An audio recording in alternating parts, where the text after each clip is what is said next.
Alléluia. Alors, vous devez comprendre une chose. Déjà, je vais entrer d'abord dans la base du parler en d'autres langues. Parce qu'on a dit, quand on parle d'autres langues, on parle aussi la langue des créatures. On peut parler au tonnerre, au vent, et ça passionne tous les chrétiens. À quel moment je peux me permettre de parler en d'autres langues, m'exprimer au tonnerre, parler aux éléments naturels? À quel moment? Alléluia. Amen. Ok. Maintenant, vous devez comprendre, nous allons aller à l'origine. Parce que parler, c'est clair que c'est la parole. Alors, vous devez comprendre une chose très importante. La parole ne naît pas avec les hommes. Et la parole ne naît pas avec les anges. Et quand je parle des anges ici, je vous ai présenté la dernière fois la différence entre ces deux catégories d'anges. Je dis, il y a ange qui signifie des créatures célestes de lumière et il y a ange qui est une fonction. Mais quand je parle de ange ici, je ne parle pas de la fonction. Je parle des créatures de lumière appelées anges. Donc la parole ne naît même pas avec les anges. Dieu est le maître en parole. Amen. Tout le monde me suit ici. Dieu est le maître en la parole parce que la Bible déclare que au commencement était la parole. Et dans le livre de Genèse, on voit que la parole était, Dieu a créé tout par quoi? Par sa parole. Dieu a dit que la lumière soit et la lumière fut. Donc toute la création a été enfantée par quoi? Par la parole. Donc la parole ne naît pas avec les anges ou avec les hommes. Dieu est le premier qui parle. Je dis quoi? Dieu est le premier qui parle. Parce que c'est quoi la parole? Quand on parle de parole, qu'est-ce qui... Dans la parole, il y a l'effet sonore. N'est-ce pas? Dans la parole, il y a quoi? L'effet sonore. Donc si on dit au commencement était la parole, ça dit qu'au commencement était l'effet sonore. Amen. Parce que parler, c'est aussi l'articulation du sang. Amen. Articuler des sangs. Quelqu'un me suit ici? Amen. Libérer des sangs.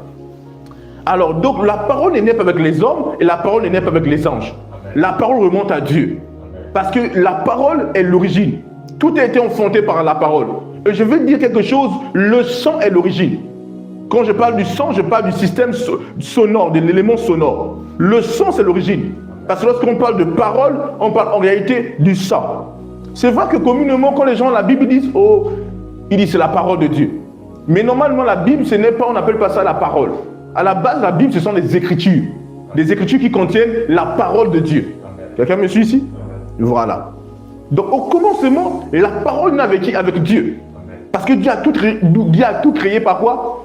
Par sa parole. Et quand on dit parole, il libère l'effet sonore. Donc, l'effet sonore est le premier élément qui a existé. Parce que l'effet sonore va engendrer tout.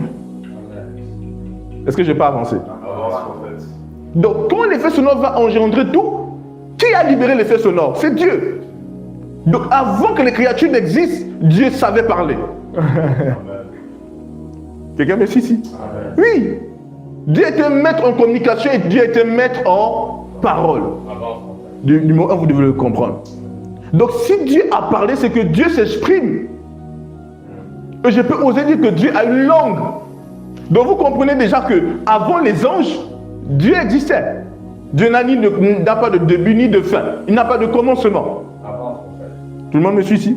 Voilà. Donc, Dieu s'exprimait déjà. Donc, le langage existe depuis. Maintenant, si les langues existent depuis et la langue existe par Dieu, donc Dieu parle, Dieu a une langue. Et il va créer des anges. Et Dieu va donner aux anges aussi des langues. Parce que vous devez comprendre que Paul nous dit quelque chose de très important. Parce que Dieu a fait beaucoup de créatures. Par exemple, lorsqu'on arrive dans la reine des hommes, souvenez-vous, merci Saint-Esprit, que en fait, Dieu n'a pas confondu la langue des animaux. La Bible ne dit pas que Dieu a confondu la langue des animaux. Dieu a confondu la langue des hommes dans la tour de Babel. Donc en réalité, les créatures ont des langues. Parce que Dieu n'a pas confondu la langue des animaux. Quelqu'un me suit ici? Le chien parle d'une manière, le lion parle, les oiseaux parlent. Tout le monde me suit ici. Tous les animaux ont une langue. Les chats parlent. Dieu ne nous dit pas qu'il a confondu la langue des animaux. Non. Les poissons parlent. Quelqu'un me suit ici. Mais Dieu crée aussi des anges. Et je vous ai dit que quand on parle des anges, c'est des créatures. Ne pensez pas que les anges, c'est juste une typologie de créatures. Quand on parle des anges, il y a plusieurs créatures. Parce que lorsqu'on étudie, il y a plusieurs typologies d'anges. Il y a plusieurs qualités d'anges. Il y a les anges de l'eau. Il y a les anges du feu. Il y a plusieurs qualités d'anges. De même qu'il y a plusieurs qualités d'animaux. Tout le monde me suit ici. Donc, chaque espèce animale s'exprime d'une manière. Donc, chaque espèce angélique s'exprime d'une manière. Est-ce que Dieu parle la langue du chien? La langue de Dieu n'est pas la langue du chien, mais Dieu parle la langue du chien. Parce que Dieu est le créateur de toutes les créatures. Il ne peut pas être limité parce que celui qui a donné à toutes les créatures les langues. Donc, il peut s'exprimer dans toutes les langues de la créature, des créatures. Mais or, à l'origine, Dieu lui-même a une langue où Dieu parle. Pour ne pas restreindre Dieu dans le thème langue, Dieu parle. On va voir un passage. 1 Corinthiens chapitre 13, verset 1. Je vais lire. Pour dire, quand je parlerai les langues des hommes et les langues des anges, je n'ai pas la charité, je suis un airain qui résonne ou une cymbale qui retentit. Mais nous revenons ici. Qu'est-ce que Paul dit? Paul dit, quand je parlerai les langues des hommes et des anges. Amen. Quand nous nous arrêtons ici, qu'est-ce que ça signifie grammaticalement? Qu'il y a des langues des hommes et il y a aussi les langues des anges. Il n'y a pas une langue des anges. Paul ne nous a pas dit nécessairement qu'il y a une langue des anges. Lorsqu'on lit ce passage, ça revient à dire qu'il y a les langues des hommes ou les langues et les langues des anges. Tout le monde me suit ici? Très clair. Maintenant, donc il y a les langues des hommes et les langues des anges. Nécessairement, il y a plusieurs langues angéliques. Donc nous ne parlons pas une seule langue angélique seulement. Nous parlons plusieurs langues par le Saint-Esprit et selon le Saint-Esprit. Écoutez bien comment j'avance. Je suis en train de toucher des points. Après, il y aura une plus grande lumière quand on va arriver à la finalité sur les questions. Donc, il y a plusieurs langues des anges. Il y a plusieurs langues aussi des hommes, n'est-ce pas? Amen. Certains parlent français, d'autres parlent quoi? Anglais, d'autres parlent chinois. Maintenant, je vais dire une chose qui peut choquer. Ça ne veut pas dire que certains anges ne parlent pas dans des langues qui semblent être des langues humaines. Quelqu'un me suit ici? Je prends un exemple.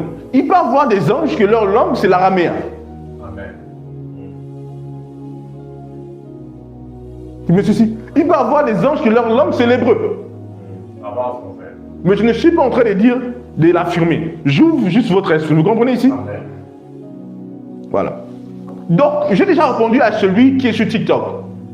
Parce qu'il a dit, est-ce que les langues divines, la langue de Dieu, c'est la langue des anges? Parce que j'ai fait comprendre qu'il est, nous, en tant que Dieu, nous parlons aussi avec Dieu, sans que les autres créatures nous étendent. Il y a une langue de Dieu. Donc, il y a les langues, il y a la langue de Dieu, ou des dieux, et il y a la langue de quoi? Des anges. Parce que Dieu parle avant les anges. Amen. Avant, et je vous ai dit au début que quand Dieu dit que la lumière soit, la lumière, Dieu a parlé dans quelle langue? Je vous ai dit ça? Est-ce que Dieu a parlé en français? Dieu a parlé en arabe? Dieu a parlé en anglais? Personne ne peut affirmer que Dieu a parlé dans telle langue. Mais on sait que quelqu'un a interprété ce que Dieu a dit par l'Esprit de Dieu. Amen. D'une importance capitale. Vous devez attraper ce que je suis en train de dire maintenant. Alléluia. Amen. Donc il y a la langue des anges et la langue de Dieu. La langue de Dieu n'est pas nécessairement la langue des anges parce qu'il y a plusieurs anges. Amen. Donc il y a plusieurs langues. Et je vous ai dit que Dieu a parlé avant les anges. Est-ce que c'est clair ici?